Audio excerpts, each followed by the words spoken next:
Yay! It's my fantasy football show. You should watch it. Ah, yes. I can feel your presence.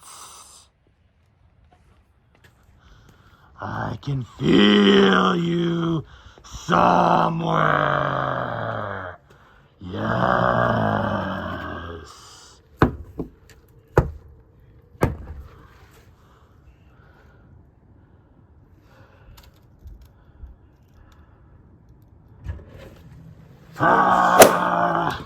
Wait!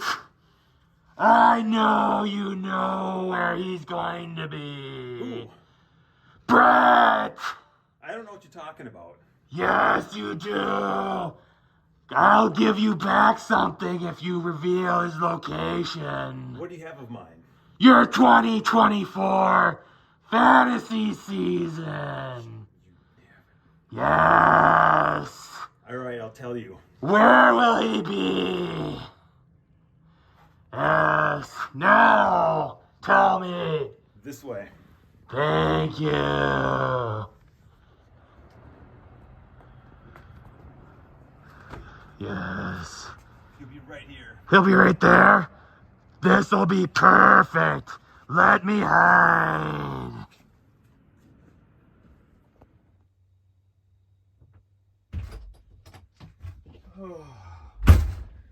Oh, man. It's cold out there. Look around in here. Is anyone hiding behind the curtains? Are there? Anyone in the bathroom over here? Anyone in the bathroom? If you're in there! Yeah, that's what I thought. All right. God, guy's got me on edge is what he's got me. This is ridiculous. This has got to come to an end. This has got to be done. I can't live life like this. It's not going to work. Oh, it's not going to work. All right, well, let's go ahead and get back here. All right.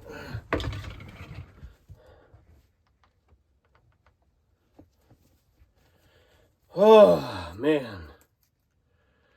I can't believe I got away. And it's all going to be done soon. Oh.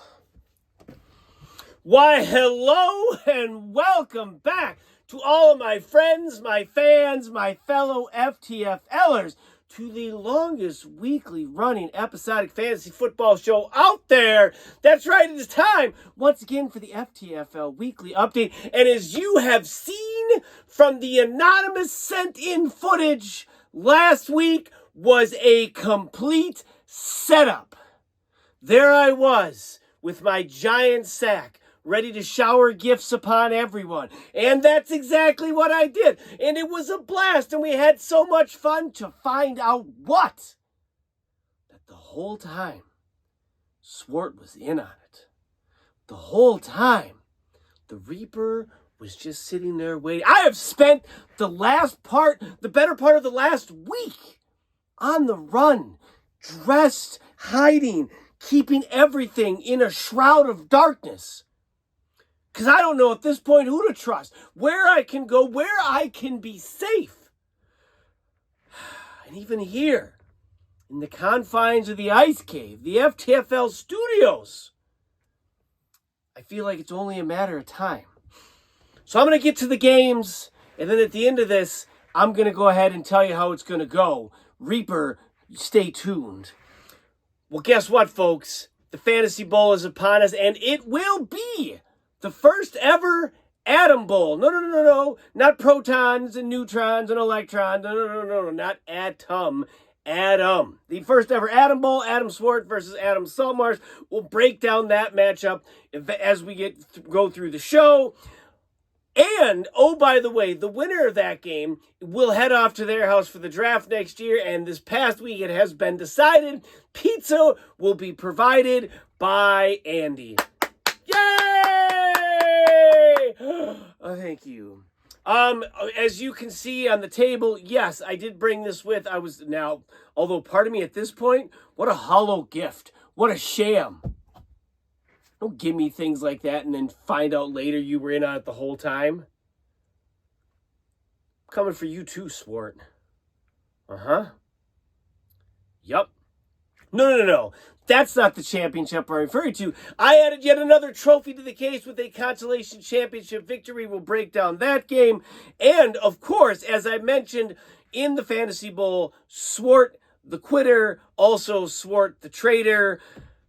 I'm still rattled by the events of last week. I don't understand what I did to deserve that.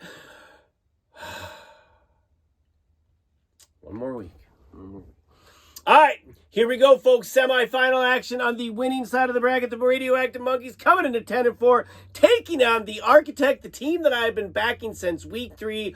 And wouldn't you know it, the stupid tush push does it again. 81.5 for Salty, 79.5 for Matt. If you're salty, Jalen Hurts has been belittled, demeaned, turned into a man who is merely being shoved down the field by his teammates to victory.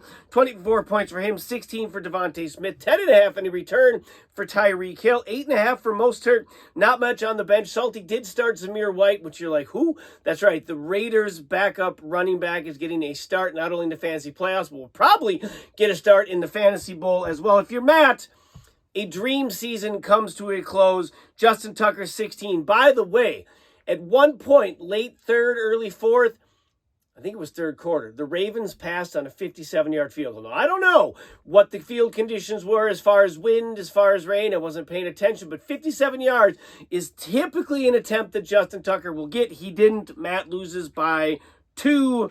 Rashad White, 13. Kyron Williams, 12. George Kittle, 11.5. Tua, 10.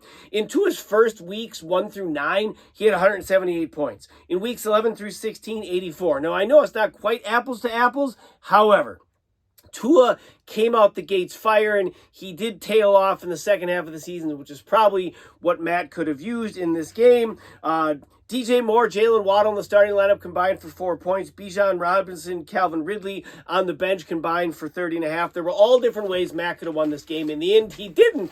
And Salt March marches on in an attempt to win his third title. Also in the hunt for his third title after his semifinal victory, that traitorous snake Swart, the Southbound Pachyderms, coming in at 9-5, taking on Team Dickweed at 10-5. This one wasn't even close, 94.5 to 72. If you're Swart, CeeDee Lamb, 21 points. Mike Evans, who has really had a sneakily, not even sneaky, but a somewhat quietly dominant season, 19.5 for him.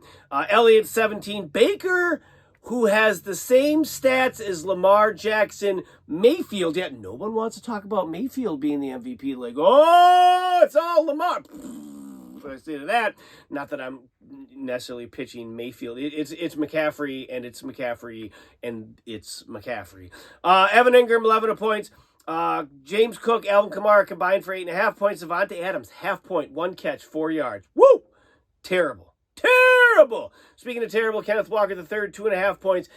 Swart gave up a first-round pick. If he ends up winning the whole thing without Kenneth Walker, would it still be worth it? I guess he would probably say maybe. But then again, who cares what Adam Swart has to say, because he's a traitor.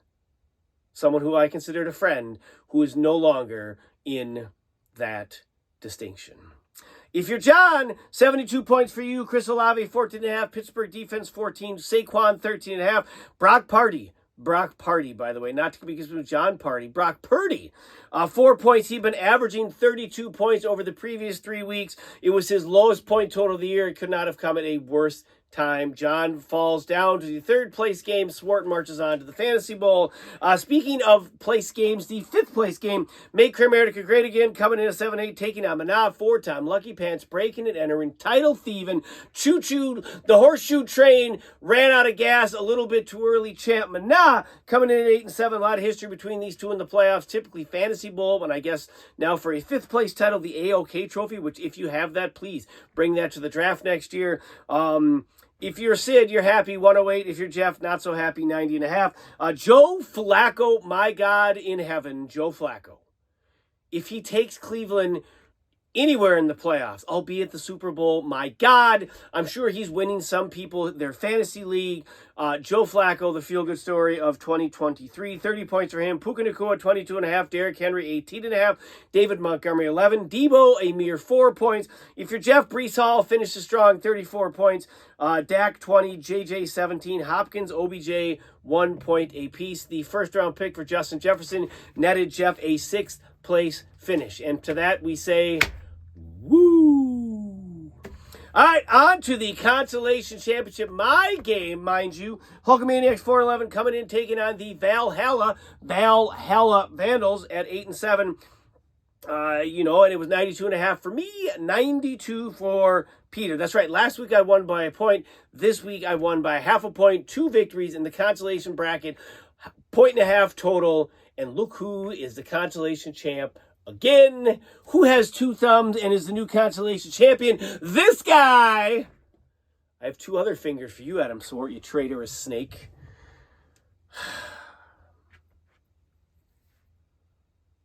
All right.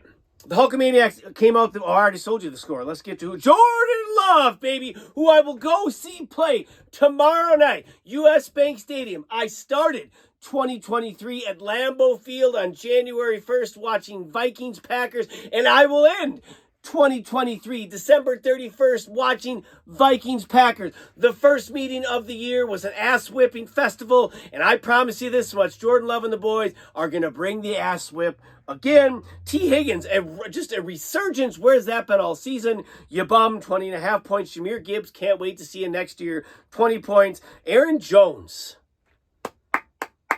Love seeing Showtime back on the field. Can't wait for tomorrow night. 8.5 for him. If you're Peter and the Valhalla Vandals, 18 for St. Brown. Run CMC had 17. James Conner, 14.5. Patrick Mahomes, 12 points. This year, 242 points. Last year, 390.5 points. Somewhere in the middle of that production, Peter will probably be playing in the Fantasy Bowl. Alas, he is not. He is the consolation bracket, I guess, runner-up, if we're going to go with that. Speaking of runner-up, the Pizza Bowl. Eric came in strong with this one with a rightful claim to the worst record in FTFL history, and on top of it was maybe going to have to bring his title and pizza to the draft, but he won't because his 124.5 points almost doubled up Andy's 63 points. If you are Eric, boy, oh boy, Amari Cooper had himself a game, 39.5 points. Josh Allen, 26. Greg Zerline, 14. Romeo Dobbs, 12 points. And DK Metcalf, 10. If you're Andy, this season clunked to a horrific finish. Justin Fields, 20 points. David Njoku, 11. Edwards, 10.5. Edwards. Yep.